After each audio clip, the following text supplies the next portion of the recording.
I remember waking up that morning with that same familiar heaviness sitting on my chest, the kind of weight you get used to carrying when you're the guy who keeps quiet, keeps steady, and just handles what needs to be handled. That's always been me. My name's Evan Brooks, 35 now, and I've never been the loud one or the center of attention. I've always just kept my head down and did what had to be done. Leah, my wife, used to call me her safe place when we first got together. She used to say it like it was a good thing, like it meant something special to her. But lately, I don't know. Lately it felt like I was more of a reminder of something she didn't want people to see, like I didn't fit the picture she was trying to show off to everyone else. That morning I found her standing in the kitchen of our little townhouse, stirring her coffee. But her eyes were everywhere except on me, like she couldn't stand to land them there for more than a second. "Evan," she said, short, clipped. No warmth in it. "I need to ask you for a favor." I was kneeling by the front door, halfway through lacing up my work boots, the laces hanging loose between my fingers. She didn't even hesitate. "It's Emily's birthday dinner tonight, and I don't think you should come." Emily, her little sister, the one everybody loved. Always loud, always glowing, always filling a room like she owned the air in it. Leah kept talking like she had the whole thing planned out. "It's kind of a big deal tonight," she said, still not meeting my eyes. "She's introducing her new boyfriend, and I just think it'd probably be better if you stayed home." I started to ask her why, to ask what I'd done, but she was faster than me. "I already told them you had an accident," she blurted out, the words spilling in a rush like she'd been practicing them all morning. It was easier for her that way, I guess. Telling them I had some clumsy accident, like I'd tripped over my own feet or done something embarrassing enough to keep me out of sight. Out of the picture. I could feel this slow, tight pressure start to build in my chest, like a knot pulling tighter with every second. My neck felt warm, like the frustration was crawling up beneath my skin. "Look, I'm not ashamed of what I do. I work as a maintenance guy over at a small factory just outside of town, fixing busted pipes, sweeping floors, keeping the place running. It's honest work. It's quiet. I like that. Keeps my hands busy and my head clear. Never once bothered me." But standing there in our little kitchen, watching Leah twist her spoon around and around in her mug, like she couldn't even look me in the eye, that's when it hit me. It bothered her. She was embarrassed. Embarrassed enough to lie about me just to keep up appearances. "All right," I said, flat, quiet. What else could I say? She didn't want me there. Didn't want me sitting next to her at that dinner. Didn't want her family seeing me, seeing the man she actually married. I finished lacing up my boots, grabbed my old jacket off the hook by the door, and walked out without saying anything else. The air outside was sharp, cold enough to sting my face as I stepped out onto the street, but it didn't do a damn thing to cool down what was burning in my chest. I wasn't angry. Not yet. I was just stunned. Like I'd been drifting half asleep through our life, and suddenly someone slapped me hard enough to wake me up. Leah's asked me to stay home before, sure, little things here and there. Nights out with her friends, a quick lunch with her mom. I never thought much of it. But this? This was different. This was Emily's big night, her younger sister, the favorite. And Leah had decided I didn't fit in that picture. I spent the whole day at work with a broom in my hands, moving slow across the concrete floors of that factory. The sound of the bristles scraping against the ground was the only thing keeping my head from spiraling too far off. Kept me grounded. Kept me from feeling the full weight of it all, at least for a little while. I couldn't stop hearing her words in my head. "It's easier that way." Easier for who? For her? For Emily? For whatever polished boyfriend they'd probably invited to sit at that table in my place? I could picture it clear as day, them all sitting around some fancy setup, laughing, raising their glasses like they were part of some picture-perfect family, while I was stuck alone in our little rundown place, standing there with my hands wrapped tight around a broom handle like it was the only thing holding me together. I'm not some secret she's got to hide. I bust my back working every single day. I pay the rent. I keep the lights on. I've been there for Leah through every meltdown, every phone call about her mother's guilt trips or her dad's cold shoulder. Every tear, every vent session, I was there. And now she's out there pretending I don't exist because what? Because I don't wear some expensive watch? Because my clothes smell like cleaning solution instead of fancy cologne? By the time I got home that night, the place was quiet. Empty. She'd left a note sitting right there on the counter. "Out late, don't wait up." That was it. No explanation. No apology. I crumpled it up in my hand without even thinking and tossed it straight in the trash. And I didn't wait up. I didn't even bother turning on the TV or the lights. I just sat there in the dark, elbows on my knees, staring at nothing, letting the quiet settle in like a weight on my shoulders. And I just kept wondering, how long had she felt this way about me? How long had I been blind to it? Or worse, how long had I let her feel that way without saying a damn thing? Because the truth is, it wasn't about that dinner. Not really. It wasn't about the fancy table or the meal I didn't get to eat. It was about the way she looked at me, or didn't. Like I was some mistake she didn't know how to explain to people. Something she had to cover up. Excuse away. And I didn't fight her that morning. I never do. I'm not the kind of guy who yells or slams doors. I keep it all in. I swallow it down. But sitting there that night, sitting in the dark staring at the wall, I could feel something shifting inside me. Something big. Not anger, not yet, but a question starting to grow in the pit of my stomach. A hard question I knew I wasn't going to be able to ignore much longer. I kept asking myself, what was I to her, really? And what was I supposed to do with that answer when it finally stared me in the face? I barely slept that night after Leah left for her sister Erin's birthday dinner. My name's Brandon Hale, and I've always been the type to let stuff slide off my shoulders, keep my head down, stay out of the mess. But this stuck to me like something I couldn't shake off. The apartment felt hollow without her, too still, too empty. Just the low hum of the old fridge and the soft creaks of the warped floorboards whenever I shifted my weight. I found myself pacing without even realizing it, playing her words over and over in my head. The way she asked me not to come. The way she lied, said there'd been some car trouble just to keep me away. That was the part that got me. She didn't just ask, she covered it up. Like I was someone she needed to hide. It wasn't the first time she'd kind of nudged me to the sidelines, made me feel like an afterthought. But that night felt different. Like she wasn't just pushing me to the edges anymore, she was cutting me out completely. And I didn't yell. I didn't blow up or throw things around. That's not who I am. I just stood there, quiet like always, nodded my head, grabbed my jacket, and let her do what she wanted. But later, sitting there in that small kitchen with the lights off, it all started to settle in on me. Heavy. Cold. Like a brick in my chest I couldn't move. I'd been quiet for her. Patient for her. Practically invisible for her. And I was just tired. Tired of folding myself small so she could stretch her life out without me in the way. I was up early the next morning, that strange early where the sky's still washed out gray, before the world really wakes up. She was still in bed, curled up on her side like nothing had happened. Her hair all tangled across the pillow like the night before had never even touched her. I didn't wake her. I just made my coffee, black, stronger than usual, and sat down at the kitchen table with my phone in my hand. I wasn't angry. Not the loud, stomping, breaking things kind of angry. No, I was past that. I was done. Done being the guy who stayed quiet. Done being the guy who kept taking whatever was handed to him.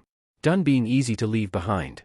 I opened up my banking app, that little blue icon glowing on my phone screen, and started scrolling through my accounts. For the last 3 years, I'd been quietly covering half the rent on Leah's parents' cabin out by Silver Lake. It wasn't pocket change either, $600 every month, pulled straight from my paycheck like clockwork. I set it up back when her dad lost his job, after Leah sat me down and asked me for help, told me family's supposed to show up for each other. And back then? I didn't even think twice. I wanted to help. It made me feel steady, like I mattered. But now? Sitting there at that old kitchen table, phone in my hand, it hit me different. It felt like I'd been paying rent just to stay out of sight. Like I'd been financing my own absence. I went straight into the autopay settings and canceled it. No pause. No second guessing. The screen popped up asking me if I was sure. I didn't even blink. I tapped yes. Then I moved on to the next one, their internet bill. Another $80 a month I'd been covering because Leah didn't want her mom stressing over losing Wi-Fi. Done. Gone. Cancelled in seconds. I went through them all, line by line, cutting every little thread I'd tied myself to them with. Claire's student loans were the last thing left, her younger sister. A couple years ago, Leah had asked me to pitch in, just $200 a month while Claire tried to get on her feet after college. I never told her no. Never asked for it back. Month after month I just paid it because I figured, that's what love is, right? You help. You carry what needs carrying. But staring at those numbers, watching all the payments disappear one by one, I realized something I'd been too blind to see before. They never saw me as family. Not really. I wasn't one of them. I was just the guy who paid the bills. The wallet they didn't even want sitting at their table. I canceled a payment too. Sat there staring at the screen for a second, thumb just hanging over the button, but then I tapped it. Just like that, it was gone. The balance updated, and I swear, it felt like something small let go inside me. Not a big dramatic moment, just this quiet little release, like I'd been holding my breath without even realizing it. It wasn't about hurting anybody. This wasn't about payback or trying to make a scene. I wasn't angry, not in that way. I just didn't want to feel invisible anymore, didn't want to keep living like I was some shadow in my own story. Maya never asked where the money came from. Not once. She never wondered about the late hours or the extra projects I picked up just to cover everything. She just assumed I'd keep doing it. Keep showing up, keep paying, keep disappearing into the background so she could have her perfect little world. And I let her. God, I let her for years. I leaned back in that old chair at our tiny kitchen table, staring at the coffee I'd forgotten about, cold now, untouched.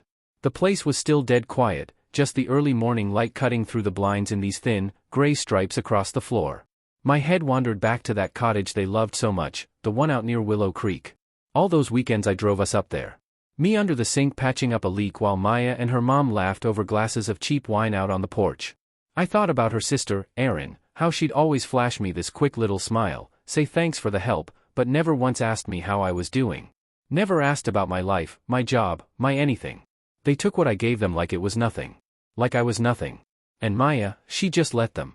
She stood there, letting them see me as smaller, as less, while I kept stretching myself thin to hold their world together. I didn't say a word about what I'd done. Not to her. She shuffled out of the bedroom a little after 9, still in that old sweatshirt, rubbing sleep from her eyes, mumbling about how late the dinner ran last night. And I just sat there, watching her move around the kitchen, feeling like I'd finally started pulling myself back from somewhere I never should have gone in the first place. It was nice, she said, pouring herself some coffee like it was just another morning. Mila's boyfriend seemed sweet. You didn't miss much. I just gave a small nod, sitting there watching her move around our kitchen like everything was fine. Like nothing had shifted. She didn't ask me how my night was. Didn't even glance my way long enough to notice how different I was looking at her, like I was finally seeing her for who she really was, or maybe for who I'd let her become in my life.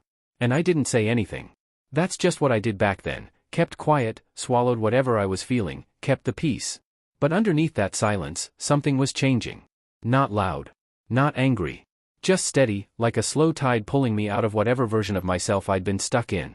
Cutting off that payment, that was the first step. The first thing I'd done in what felt like forever that was just for me. Not for her. Not to keep things running smooth. Not to hold everything together for someone else. It was never about the money, not really. It was about the weight of being unseen. The weight of standing next to someone who didn't mind if the rest of the world forgot I was even there. I finished off the rest of my coffee, rinsed the mug under the tap. The water was freezing, typical in that old place, but I barely felt it. Riley was still talking, going on about some dessert they had at the restaurant, lemon cake or something. I wasn't even listening anymore. My head was somewhere else. Thinking about what came next. I didn't have the whole picture yet, not even close, but I knew one thing for sure. I wasn't going back to how things used to be. I'd stayed quiet long enough. Stayed small long enough. Let her decide my worth long enough. And standing there in that little kitchen, water dripping from the faucet, cold metal sink beneath my hands, it hit me.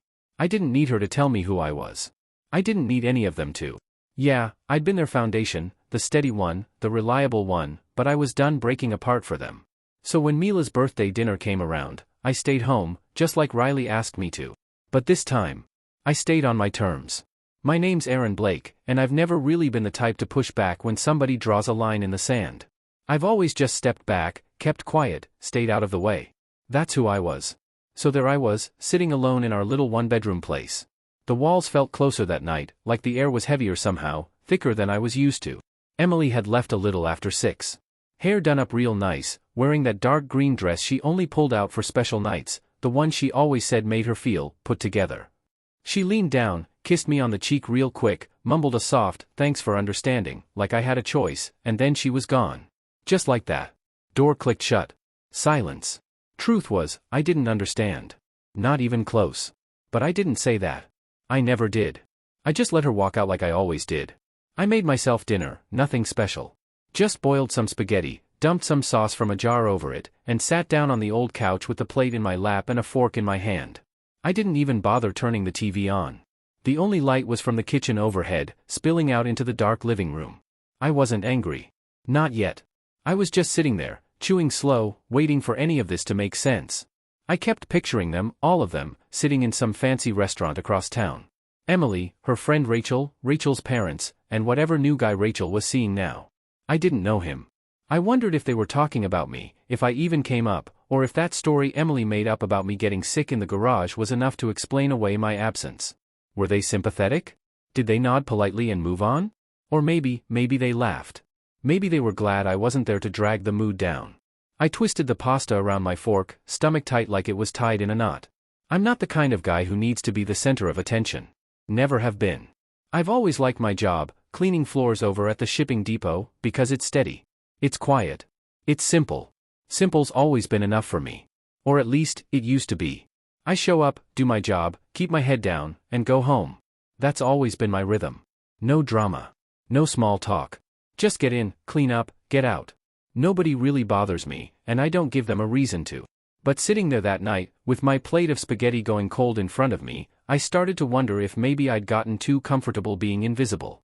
Too used to being the guy nobody even notices is missing. It was a little after 8, maybe 8:15 or so, when my phone started buzzing on the chipped coffee table in front of me. Loud enough to snap me out of whatever quiet little spiral I'd been stuck in.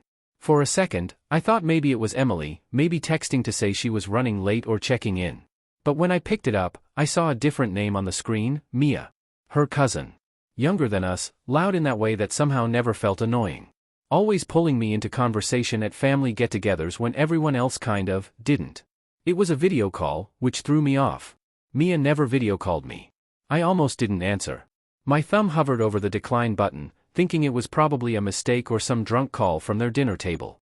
But for whatever reason, boredom, curiosity, maybe just loneliness, I tapped accept. And there they were. All of them crammed into the frame. Emily. Her best friend Claire. Claire's parents.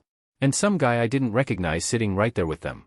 The place looked expensive, bright lighting, white tablecloths, candles flickering like it was some anniversary dinner or birthday party. Laughter poured out through my phone's tiny speaker. Glasses clinking. Silverware tapping plates. Decorations hanging behind them like it was some special event I clearly wasn't part of. My own face showed up in the corner of the screen, small, awkward, completely out of place. Nobody even noticed me at first. I think Mia must have set her phone down on the table and forgot the call was still going. I should have hung up. Should have locked the screen and gone back to my dinner like none of it mattered. But I didn't. I just sat there, watching, feeling my grip tighten around the phone as I saw Emily lean over to whisper something to Claire. My pasta sat untouched in my lap, forgotten. And for the first time in a long time, I felt like I was watching my own life from the outside. Like I didn't belong there anymore. Maybe I never really did. She was smiling, big, easy, like nothing in the world was weighing her down. Happier than I'd seen her in a long time, at least not when she was with me. Across the table, Claire was cracking up, head tilted back like whatever joke had just landed was the funniest thing she'd ever heard. And next to her was some guy, tall, dark hair, sharp suit, the type of guy who just fits in at a place like that. The kind of guy nobody looks twice at because he belongs there. And I think that's what got me. Not because I wished I was sitting there with them. Not because I wanted to trade places with him. No, it hit me because it was so damn obvious she didn't want me there. She didn't want me anywhere near that part of her life anymore. Then it happened. I didn't know his name at the time, found out later it was Lucas, but he leaned in toward the phone, squinting at the screen like he was trying to place me. "Wait," he said, loud enough to slice through the noise around the table. "Eli?" Just like that. Like a gut punch out of nowhere. The whole table froze. Emily's head whipped toward the phone so fast it probably hurt. Her face drained of every bit of color in seconds. Claire just blinked, mouth half open, clearly not putting it together yet. "Boss," she repeated, small, like she thought she misheard him. But Lucas just sat back in his chair, still grinning, completely clueless to the fact that he'd just set off a grenade. The tension in the air was so thick you could have cut it with a fork. "Yeah," he said, clear as day, like he wanted to make sure everyone caught it. "Eli's one of the co-founders over at Veritas Tech. We've been working with their new supply chain AI, you know, the one I was telling you about? He's kind of a big deal over there." I didn't say a word. Didn't need to. I just sat there, staring at the screen, feeling the heat of the phone in my hand while I watched the whole thing unravel like it wasn't even my life. Emily's jaw locked up so tight I thought she might break a tooth. Her lips pressed into this hard, thin line. Claire's parents slowly turned their heads, first to her, then to me on the screen, their faces shifting from confused smiles to something colder, something heavier. And all I could think was, there it is. The part of me she tried to leave behind just crashed straight into the life she thought she built without me. I wasn't sure what hit first, the shock or the embarrassment. Lily grabbed the phone in a panic, fumbling with it like she was trying to undo what had just happened. "Oops, didn't mean to," she muttered, but it was already too late. The truth was out there, messy and raw, and I could feel it settle in the room like a weight. I wasn't just the janitor. That's what they thought. What Harper wanted them to think. The janitor job? That was just my cover, something to keep me busy, to stay grounded while I built something bigger. Korea Systems wasn't some far-off dream anymore. It was mine, well, half mine. Me and Mark had started it years ago, when we were just two guys with a cracked laptop and big ideas. Now it's a multi-million-dollar tech company, and I'm the one pulling the strings behind the scenes. Not mopping floors. Designing the systems that make those same warehouses run smoothly. But Harper never knew. Never bothered to ask. She saw the boots, the plain clothes, and she made her choice, decided that was all I was. And she sold that story to everyone. To Claire. To her family. They all bought it. Before anyone could say another word, I ended the call. My thumb hit the red button, and just like that, the screen went dark. The silence roared back around me. My pasta, cold now, sat untouched. The plate half full, but I didn't care. I shoved it aside and leaned back into the couch. My heart was thumping, slow and steady, but it felt heavy in my chest. Damon's voice kept echoing in my mind, "Hey, boss." I almost laughed, but it wasn't funny. Not at all. Harper had spent so long hiding who I really was, ashamed of the man she thought I was, and now the guy dating her sister had just shattered that whole story wide open. I never planned it. Didn't even want it to happen, but there it was, the truth, sitting there like a spilled drink on some pristine white tablecloth. I found myself wondering what Harper would say when she came back. Would she try to explain it away? Or would she just pretend it never happened? Would she look at me differently now, or would she find some new way to keep me small? The apartment felt even darker, quieter, as I sat there alone, still holding my phone, the warmth from the call fading away. My name's Julian Marsh, and I'm not the type who seeks out drama. I'd rather ignore it, push it down, pretend it's not there. But that night? After Damon dropped the bomb about me being a co-founder at COR Systems, there was no sweeping it under the rug. The whole thing was out in the open now. My pasta sat cold on the coffee table, the fork still stuck in it, like I'd forgotten to finish eating. I hadn't forgotten. I just couldn't move. Couldn't think about anything other than the way Harper's face turned pale, the way Claire's mouth hung open, the way the whole room seemed to freeze. It was like someone hit pause on their perfect little evening. Damon's voice, "Hey, boss," kept echoing in my head, clear as day, and I couldn't shake the image of their shocked faces. It wasn't funny, not really, but there was this twisted part of me that wanted to laugh at how quickly everything had unraveled. I'd never told Harper about Korea. Never told her the whole story. She always knew I worked as a janitor. Saw me leave every morning in my old jacket and boots, and figured that was all there was to me. I never bothered correcting her. There was no need to. The tech stuff, the building logistics, the AI, running a company worth millions, that was mine. Something I kept to myself because I liked the piece of it. The janitor job? Yeah, that part was real enough. I took shifts at the warehouse, testing our systems, making sure they worked in the field. It kept me grounded, kept me connected to what we were creating. But to Harper, it was just a dirty job. Something she could easily brush off. When her family asked what I did, she'd just laugh and say, "Oh, Julian cleans up." Like it was a joke. I let her think that. I didn't need her to see me as anything more. Not until now. Now, she didn't have a choice. The silence in the room felt like it was crushing me. As I replayed that moment in my head, I could still hear Claire whispering, "Boss," like she couldn't even wrap her mind around it. I could see Harper's eyes locked on the phone, wide and panicked, like she'd been caught doing something wrong. Her parents turning to look at her, their faces tight with unspoken questions, but they didn't ask. And Damon? He was grinning like it was no big deal, like he hadn't just shattered their whole version of reality with 3 simple words. I didn't say anything during that call. I didn't have to. The truth was already out, and for the first time, they really saw me. It wasn't because I wanted them to, it was because the lie Harper had built up couldn't hold anymore. She had painted me as nothing. Just a guy who cleaned up and stayed out of the way, and now they knew she'd gotten it all wrong. I wondered how that felt for her, having her little story fall apart in front of everyone. She always cared about what people thought, what they expected from her. I stood up, threw the pasta away, and the plate clattered into the sink harder than I meant it to. My hands were steady, but inside, something was shifting, not anger, not yet, but something heavier. A slow realization. Harper hadn't just kept me hidden from them. She'd kept me hidden from herself.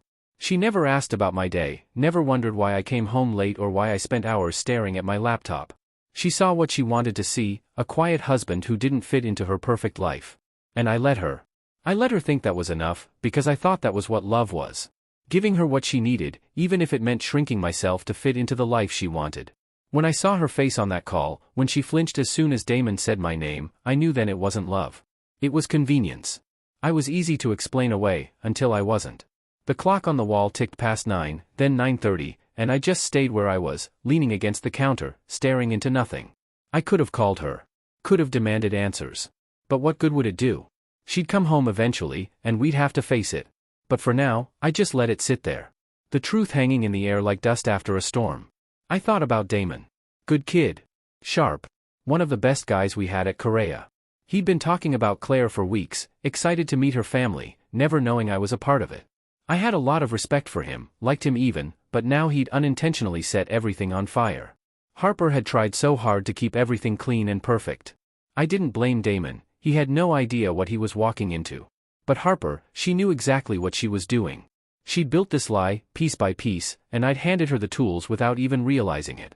I thought back to the last 3 years, how many times I stayed quiet when she brushed me off, how I'd sit at the end of the table at family dinners, just nodding while they talked about Claire's latest trip or her mom's newest decorating scheme.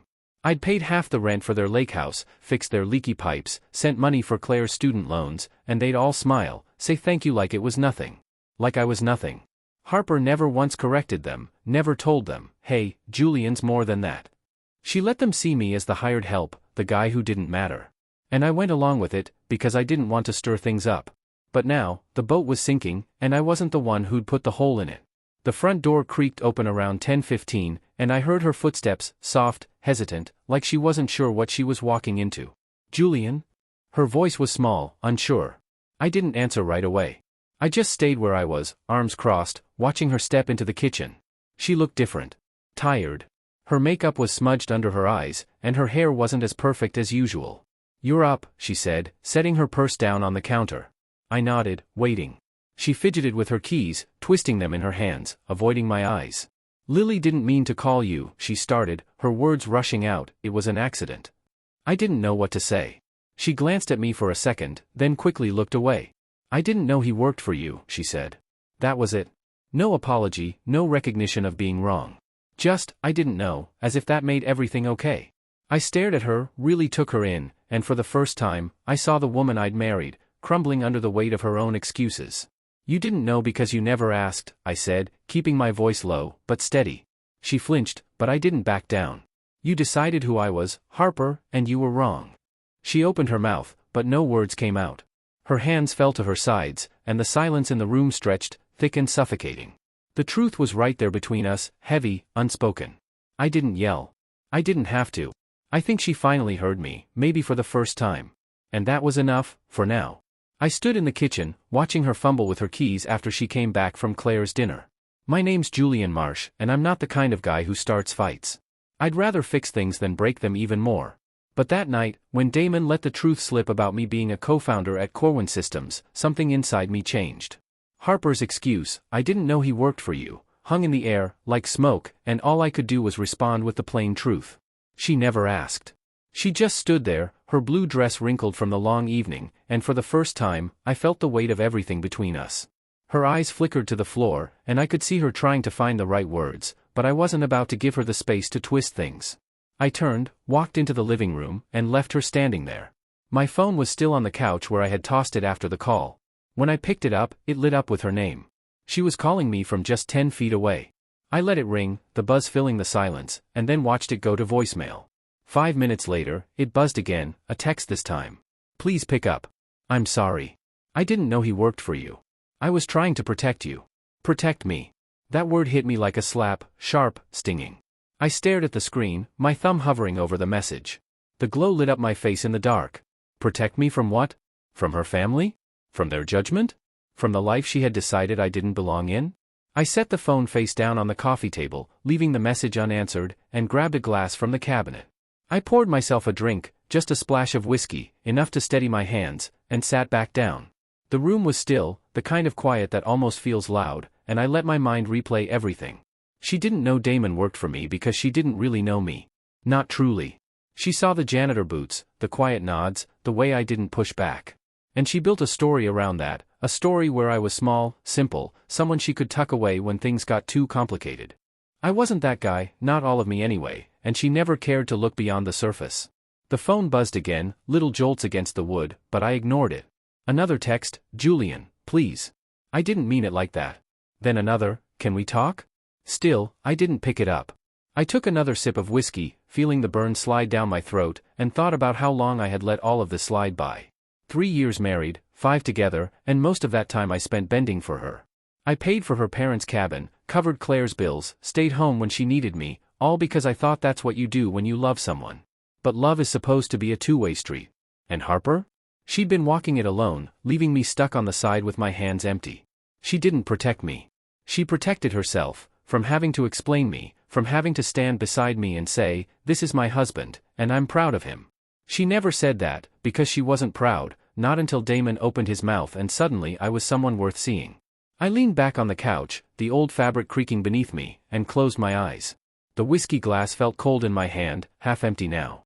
I could hear her moving in the kitchen, soft steps, the sound of her keys hitting the counter again. She didn't come in, didn't try to face me. Maybe she knew I wasn't ready to hear her, or maybe she didn't know what to say. Either way, the space between us felt wider than it ever had. I hadn't realized how much had been building up until that moment. Thinking back to the dinner, I could almost hear her laughter on that call, how effortless she seemed without me there, holding her back. She had lied about an accident, made me out to be some clumsy fool who couldn't even show up, just to keep her family from asking the questions she didn't want to answer. Questions she wasn't interested in hearing the answers to because she didn't respect them. The phone buzzed again, and I flipped it over, staring at the screen. Asterisk, I messed up. I see that now. Please don't shut me out, asterisk. I read it twice, the words starting to blur together, then set the phone back down. She messed up, yeah. But it wasn't just about tonight. It was everything, every night, every day, every time she looked at me and saw less than what I was. I finished the whiskey, the last drop bitter on my tongue, and got up to rinse the glass. The sink was still full of dishes, my pasta plate, her coffee mug from this morning, and I left them there. Not tonight. I wasn't cleaning up for her. Not tonight. I walked past the kitchen, past where she stood, arms crossed, staring at the floor, and went to the bedroom. "I'm going to bed," I said, my voice flat, not bothering to look back. She didn't follow. I lay there in the dark, the cool sheets against my skin, staring at the ceiling. The truth wasn't just about Correa, or about me being more than a janitor. It was about her. How she decided I wasn't worth standing beside unless someone else said I was. She didn't call me to apologize for the lies. No, she called because things had changed. Damon had shifted everything. Suddenly, I wasn't just the guy she could hide from anymore. I wasn't angry, not the shouting kind of angry, but I was done pretending it didn't hurt. Done pretending I didn't see what was happening. She'd spent years building this wall between us, brick by brick, and I had handed her the tools to do it. But now I was on the other side of it, looking at it, and I wasn't sure if I wanted to climb back over. The bed felt too big without her, even though I kept telling myself I didn't want her there. I rolled onto my side, my back to the empty space where she should have been, and thought about what protection really meant. To me, it was showing up, being present, taking care of what mattered to her. But for her, it was keeping me out of sight, keeping me hidden from her world, like I was something fragile, something to be ashamed of. I didn't need that kind of protection. I built a company from the ground up, worked countless nights and weekends to make it a reality. I didn't need her to shield me from anything. What I needed, what I'd always needed, was for her to see me, not the janitor, not the co-founder, but just me. And she hadn't, not until the room went still, and the truth hit like a ton of bricks. I closed my eyes, the hum of her text still echoing in my head, and decided I wasn't going to answer. Not tonight, maybe not tomorrow. This wasn't about her anymore, it was about me figuring out what I deserved. The next morning, I woke up to an empty bed. Harper's side of the sheets was untouched, just like I left it. I'm not the type to get stuck on what's gone wrong. I'd rather just move on, clean up the mess, and keep going. But that morning, after everything that happened at Claire's dinner, I couldn't shake it. Harper had either spent the night on the couch or not at all. I didn't check. I'd heard her moving around during the night, soft footsteps, the occasional floorboard creaking, but I stayed in the bedroom, the door shut, letting the silence settle in. Her texts from last night sat on my phone, a string of apologies, each one a little more desperate than the last. I wasn't about to read them again. I got up, threw on a shirt, and started making coffee. It was the routine, something to keep my hands busy while my mind tried to make sense of everything. The kitchen was dim, the first light of the morning barely sneaking through the blinds. I stood there with the mug in my hands, letting the warmth of it seep through my palms, staring at nothing in particular, thinking about what came next. My phone pinged again, pulling me out of my thoughts. It wasn't Harper this time. It was an email from Damon. The subject line caught my eye, apologies. I opened it, leaning against the counter, the coffee steaming beside me. "Hey, Julian, it started. I didn't know you were Claire's brother-in-law. I feel like an idiot for how things went down last night. Hope I didn't mess things up too badly. Also, I ended it with Claire, couldn't stay with someone who judged people like that over money. Respect, man. See you at work. I read the message twice, letting the words sink in slowly. Damon was a solid guy, sharp, honest. One of the few people at the company who didn't kiss up to me just because I was the boss. I respected that about him. Now, he'd walked away from Claire because he saw through the same bullshit I was starting to see. I didn't respond, not yet, but I found myself respecting him more for it. He hadn't owed me an apology, but he'd given one anyway. I was still holding the phone when it rang again. The screen lit up, Ellen's name flashed. Harper's mom. I almost let it go to voicemail, but something stopped me. Maybe I wanted to hear what she'd say, how she'd try to spin it. Julian, she said when I picked up. Her voice was cold, distant, like she was talking to a stranger. I heard everything from Claire, from Harper. You made her look like a fool. Last night. I stood there, the phone pressed to my ear, my jaw tightening. She was saying I made Harper look like a fool, but it wasn't me. It wasn't me who'd lied about the accident. It wasn't me who'd kept hiding like I was some embarrassment to be swept under the rug. The guy who wasn't even there, I said, my voice steady. I didn't do anything. I wasn't at the dinner. You know that. She huffed, a sharp sound through the line. You could have told us who you were all this time, letting us think. She stopped, like she didn't want to finish the thought. I didn't say anything back. I didn't argue. I just let her sit with it. She hung up after a long silence, the call ending with a soft beep. I set the phone down and stared at it, trying to process. Her words lingered, not because they were true, but because they revealed something. They thought I owed them an explanation, like I'd been lying to them by keeping quiet. But I hadn't. I'd just lived my life, worked my job, paid the bills, stayed out of their way, and they decided that made me less. Harper's family didn't care who I was. They only cared about how I looked to other people. And when Damon exposed the truth, they didn't turn on Harper for lying. No, they turned on me because I didn't fit the image they had built for me. I took a sip of coffee, the bitterness matching the sour taste in my mouth. My mind wandered to the lake house, the internet payments, Claire's loans, the auto payments I'd canceled yesterday. They'd figure it out soon, probably already had, and I wondered what Ellen would say when she found out. Probably that I was petty, selfish for cutting them off like that, but I wasn't. I was just done giving to people who took me for granted. Harper walked into the kitchen then, looking like she hadn't slept, her hair messy, eyes red. She stopped in the doorway, wrapping her arms around herself. You're up, she said, her voice small. I nodded, not looking at her, just stirring my coffee even though it didn't need stirring. Your mom called, I said, keeping it short. Harper's shoulders tensed, and she flinched. What did she say? I didn't sugarcoat it. She said I made you look bad. Her face crumpled, but she didn't argue. I didn't mean for this, she said, stepping closer. I didn't know it'd turn out like this. I finally set my mug down and met her eyes. You didn't know because you didn't want to. You didn't want me there, Harper. You didn't want them to see me. That's on you. She opened her mouth, but nothing came out. Her eyes welled up with tears. I was wrong, she whispered. I see that now. I didn't reply. I just watched her, waiting for her to say more, but she didn't. She just stood there, looking lost. I turned away, grabbing my jacket off the chair. I'm going out, I said, pulling it on. She asked, her voice cracking, where? Just out, I said. I didn't need to explain. I didn't know her anymore, not like this. I walked past her, out the door, and into the cool morning air. My truck was parked down the street, and I climbed in, starting it with a low rumble. I didn't have a plan. I just needed to move, to think. I drove past the warehouse where I worked the janitor shifts, past the Correa office downtown, past the life I'd built. While Harper had looked the other way, all the pretenses were gone now. All the little lies she'd told herself and her family were collapsing under the weight of the truth. I wasn't hiding anymore. Not from her, not from them, not from myself. As I turned onto the highway, the city slipping away behind me, I realized something. I didn't care what they thought anymore. Not Ellen, not Claire, and not even Harper. I was done carrying their expectations, done letting them dictate my worth. The road ahead stretched out, wide and empty, and for the first time in ages, I felt like I could breathe. I drove for hours that morning, the hum of the truck's engine steady beneath me as I put more distance between myself and the city. I've never been the type to run from my problems. I'm the guy who faces them head-on, quiet and firm, but after Harper's mom called and blamed me for how things went down, and after seeing Harper standing there in the kitchen, looking small and broken, I needed to get out.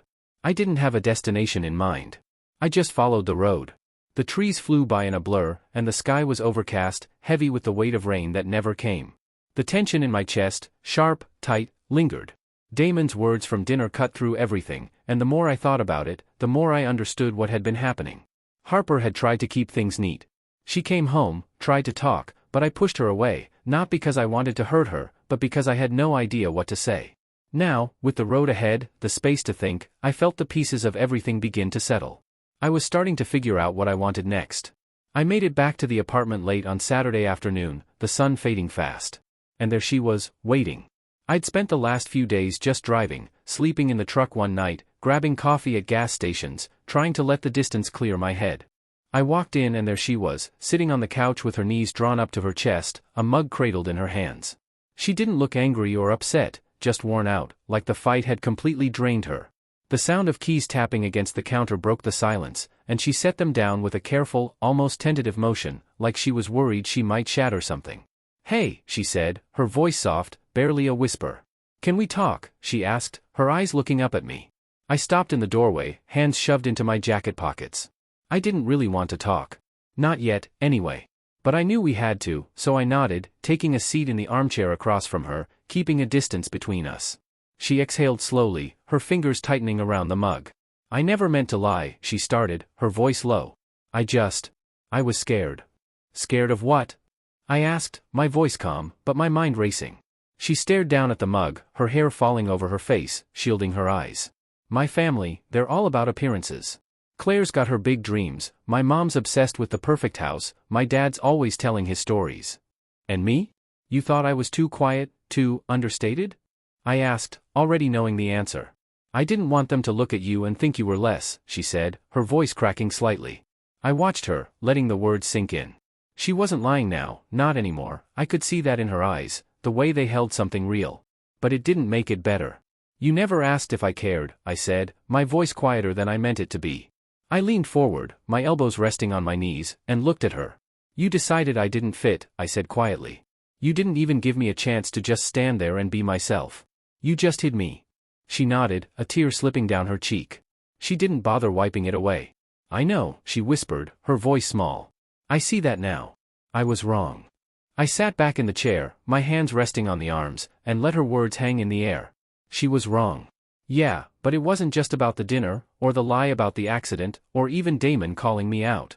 It was about years of her looking past me, seeing what she wanted, instead of seeing what was really there. And I'd let her do it. I stayed quiet, paid the bills, kept my head down because I thought that's what she needed, but the truth was, she didn't need me. She needed the version of me she had made up in her head, the one she could hide away when it wasn't convenient. "What do I do now?" Her voice cracked the silence, her eyes searching mine, wet with emotion. I didn't have an easy answer. Hell, I didn't even know if I had any answer. "You learn to live without me," I said before I could stop myself. Her face crumpled, but I didn't take it back. I couldn't. I stood up then, walking to the bedroom, closing the door behind me. The room was still dark, the blinds shut tight from the morning. I sat down on the edge of the bed, my hands clasped between my knees. I didn't mean it like we were done, not for sure. But something had to change. I couldn't keep being the guy she turned to only when it suited her. I'd spent too much time shrinking myself, trying to fit into her world instead of living mine. I felt it, the space, the freedom, the chance to be more than just her quiet husband. I didn't hate her, not even close. I didn't want to leave her, not right then, but I needed something from her.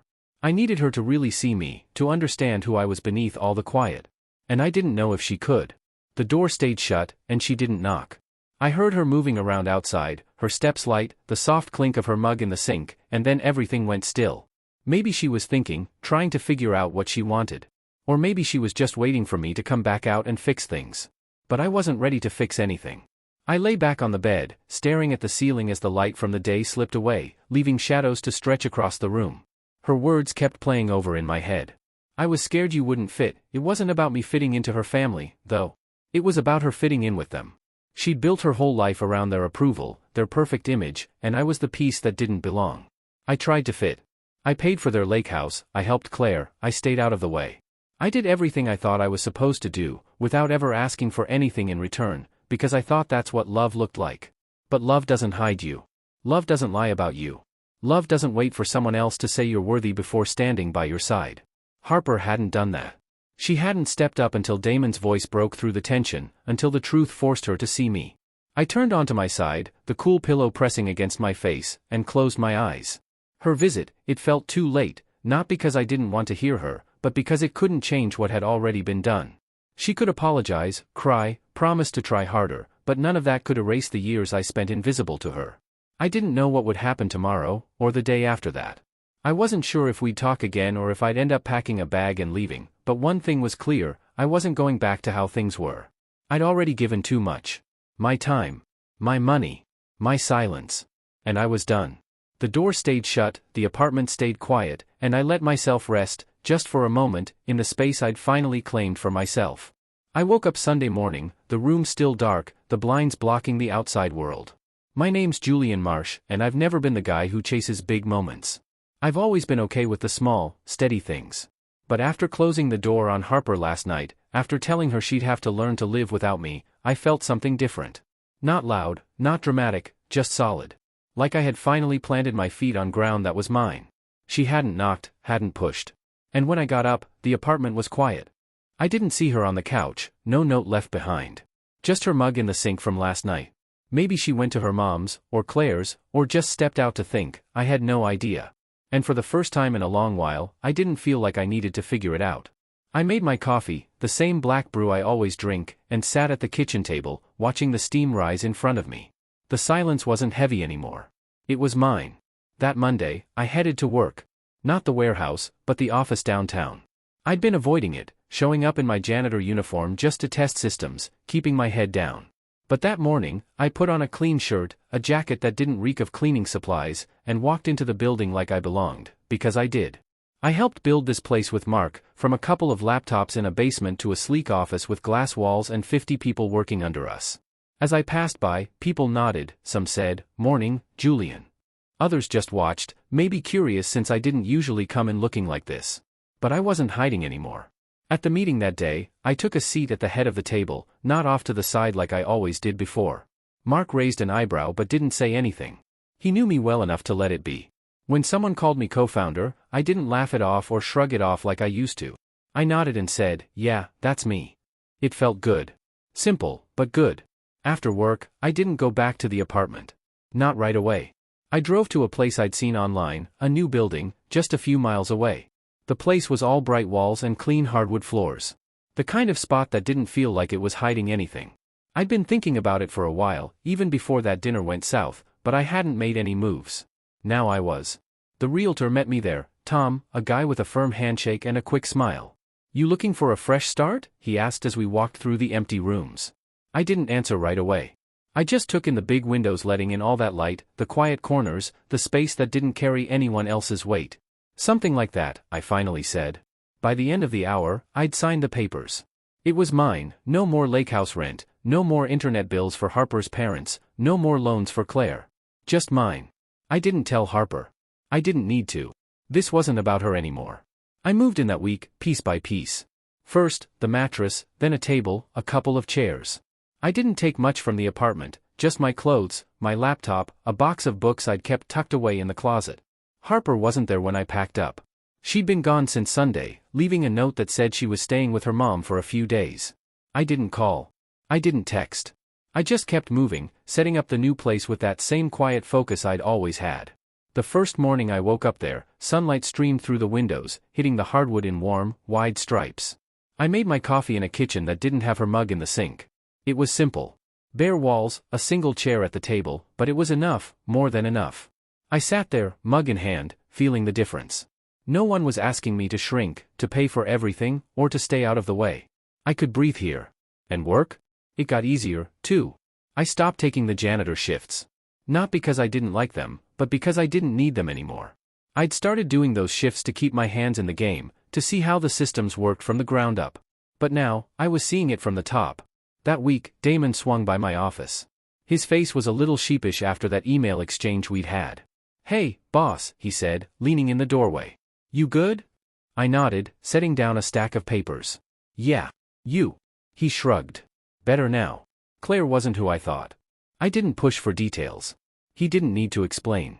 "You did me a favor," I said, and he grinned, quick, easy, before heading back to his desk. "I meant it." He'd cracked open the lie without even trying, and now, I was standing taller because of it. The days stretched into weeks, and I settled into the new place. I bought a couch, nothing fancy, just something to sit on, and a lamp that threw soft light across the room. At night, I started cooking again. Real food, not just pasta from a jar, steaks, potatoes, things I hadn't bothered with in a while. I'd sit at the table, the plate in front of me, eating slow, tasting it, not rushing to clean up or move on. Just sitting there. Enjoying it. It was mine now, my time, my space, my life. I didn't hear from Harper much. A text here and there, something like, "Can we talk soon?" But I didn't respond. Not because I was angry, but because I wasn't ready. I was still figuring out who I was without her shadow hanging over me, without her family's expectations weighing me down. One night, I stood at the window, staring out at the city. The lights in the distance blinked in the dark.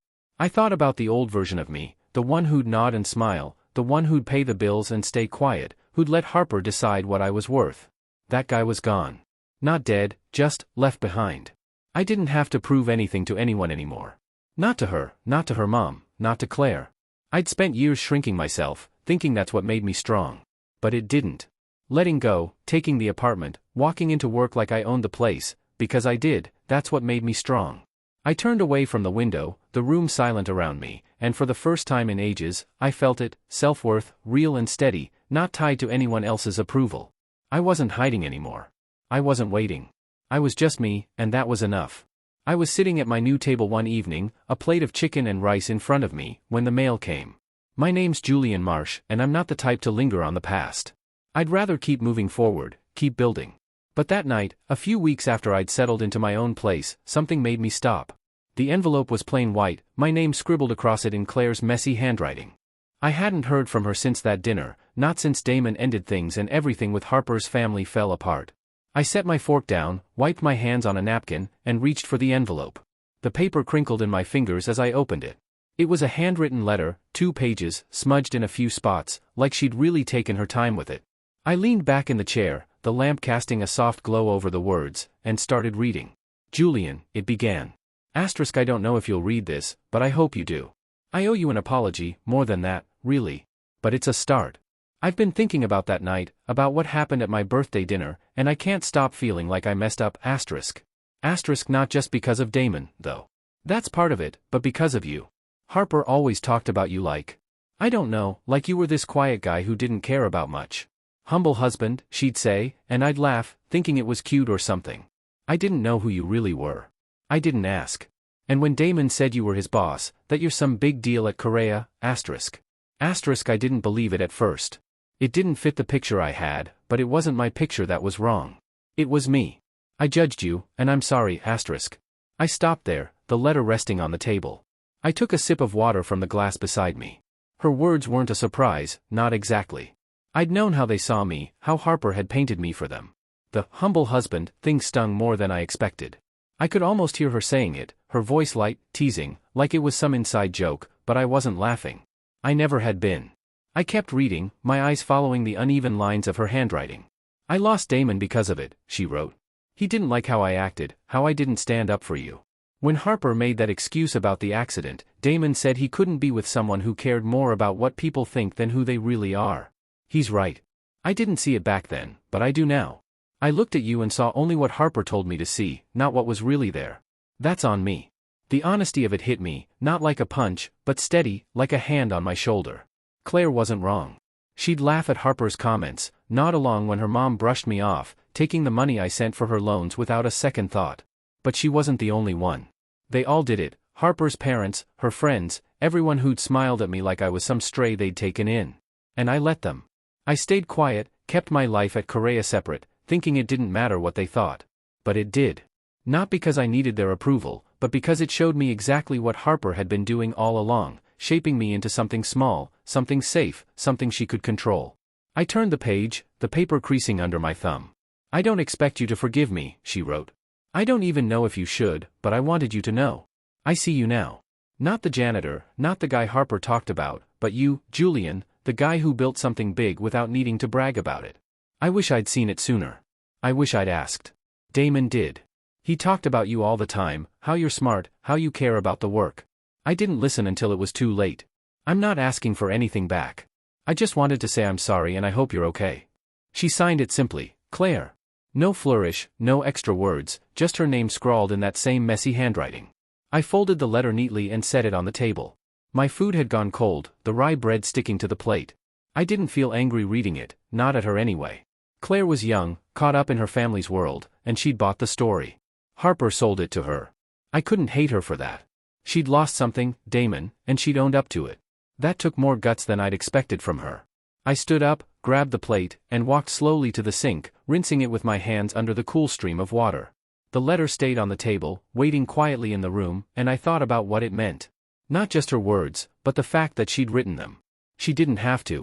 She could have just let it fade, let me remain the background character in her life. But she didn't. She reached out, and that meant something. I walked into the bedroom, grabbed a box from the closet, the one I hadn't unpacked yet, just filled with random odds and ends from the old place, and slid the letter inside. I didn't need to keep the letter out, didn't need to keep staring at it, but I wasn't throwing it away either. It was part of this, part of where I'd been and where I was headed. I didn't hate Claire. Not then, not now. I didn't need her to see me because I was already seeing myself. That's what mattered. The janitor, the co-founder, the husband, they were all me, and I wasn't splitting them up anymore. Harper had picked the version of me that fit her story, and Claire had followed along. But that chapter was closed. Done. Like the box I slid the letter into, tucked away in the back of the closet. The apartment was quiet, the floor cold beneath my feet. I stood there for a moment, hearing the city hum outside, cars passing by, lights flickering, life continuing on, and I felt steady in it. Claire's letter wasn't a burden I had to carry. It was just a door I didn't need to open again. I'd spent too long waiting for others to see me, Harper, her family, even myself, and now I didn't have to. I walked back to the kitchen, poured myself a glass of whiskey, and sat down by the window. The night stretched out beyond the glass, peaceful and endless. The past was still there, in that box, in those words. But it wasn't mine to hold on to anymore. I let it go, not with anger or regret, but with the calm certainty of knowing I didn't need their validation. I was enough. Always had been, and that was the end of it. I settled onto the couch in my new place later that evening, the lamp casting a warm light across the room. I picked up my book, the silence around me filling the space. I'm Julian Marsh, and I've never been the type to dwell on the past. I'm always focused on what comes next, on the next move, the next day. But that night, months after I'd moved out, after Claire's letter and the quiet that followed, my phone buzzed on the table. It was Harper. One last message. Simple, short, flickering on the screen like something I thought I'd left behind. Asterisk, I still love you. I see it now. Can we try again? Asterisk. I just sat there, staring at the words glowing in the dim light. My thumb hovered over the edge of the phone, and the book I had been reading stayed open in my lap, its pages unmoving. I let the silence settle around me. It wasn't uncomfortable, just heavy. I didn't respond, didn't type a single word. I just set the phone down, face up, and watched it fade to black. This wasn't the first time she'd reached out since I left, there had been messages before, scattered over weeks. Asterisk, can we talk? I miss you, asterisk, each one shorter than the last. I hadn't replied to any of them. Not because I was angry, I wasn't anymore, but because I didn't know what to say. But this time, it felt different. Like she was laying it all on the line, maybe hoping I'd pick up that last card. I didn't hate her for it. Part of me even believed her. She probably did see it now, after everything, after Damon's words at that dinner had cracked her world wide open. But seeing it now wasn't enough. It wasn't for me. I leaned back on the couch, the cushion sinking under me, and I thought about what she was asking. Trying again. Going back to what we had, or maybe trying to build something new. But there are some things you just can't rewind. You can't go back. I got up, walked to the kitchen, and poured myself a glass of water. The tap ran steady and cold, the sound of it filling the space around me. The apartment was quiet, only the hum of the fridge and the distant noise of traffic creeping in through the windows. I liked it that way. Simple. It was mine. I thought about the old place, the one I shared with her, cluttered counters, mugs always left in the sink. I thought about the years spent there, coming home after a long day. Whether it was from janitor shifts or meetings at Corey, it didn't matter. I'd slip into the background of her life. She'd talk about her day, her family, her plans, and I'd listen, nodding along, keeping it easy. I'd take care of the bills, hers, her parents, even for the players, and never asked for anything in return. I thought that's what made it work, me being steady, her being the bright one. But it didn't work. It kept me small, and it kept her blind, until the truth came out, and she couldn't look away anymore. I walked back to the couch, sat down, and picked up my phone again. The message was still there, waiting. I still love you. I didn't doubt that she meant it, in her own way. Harper wasn't cruel. She wasn't out to hurt me. She just built a life that didn't have room for the real me. And when it all fell apart, she didn't know what to do. I remembered her standing in the kitchen that weekend, tears welling in her eyes, telling me she was scared I wouldn't fit into her family's picture. She was more concerned about protecting that image than about me, and I let her, not wanting to argue. But the kind of love that only appears after the curtains are drawn back? That's not love, that's convenience. She never loved me when I was just the janitor, the quiet guy she could hide behind. She loved me now because someone else had decided I was worth something, but that wasn't enough for me. I set the phone down again, this time face down, and closed the book. I didn't need to respond to her, not tonight. Maybe not ever. I'd spent too long waiting for her to see me, to stand by me, to choose me over the shiny world she wanted. And when she didn't, I chose myself. This place, with its bright walls, hardwood floors, and the mornings where I woke up to my own quiet, was proof of that. I didn't need her to try again. I wasn't trying to fix what we had. I was done fixing things for her, done carrying her family's weight, done being the guy she could just tuck away.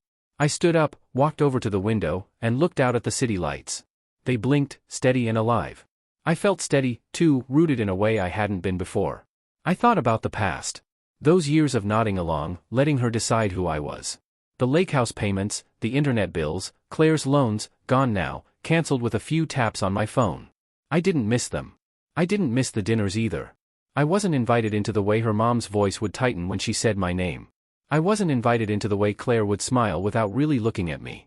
I didn't miss the excuses Harper would make, the half-truths she'd slip out, or the way she'd kiss my cheek and then leave me behind. I had given them everything I had, time, money, silence, and they had taken it all without offering anything in return. But now, I was taking it back, piece by piece. I wasn't doing it out of spite. I wasn't trying to prove a point to anyone. It was just for me. The phone sat there, silent. No more buzzes. No more, please. I got up, walked to the bedroom, turned off the lamp, and settled into the sheets. Cool against my skin. My name's Julian Marsh. I'm not just a janitor, not anymore. I'm not a disappointment, not someone to hide away. I'm the guy who built Corvia's systems, who walks into work and owns it, who lives in a place that feels like it's mine. I'm not perfect, I've got my flaws, my quiet days, my doubts, but I'm seen now, by me, if no one else. And that's what matters. Harper's message didn't change anything.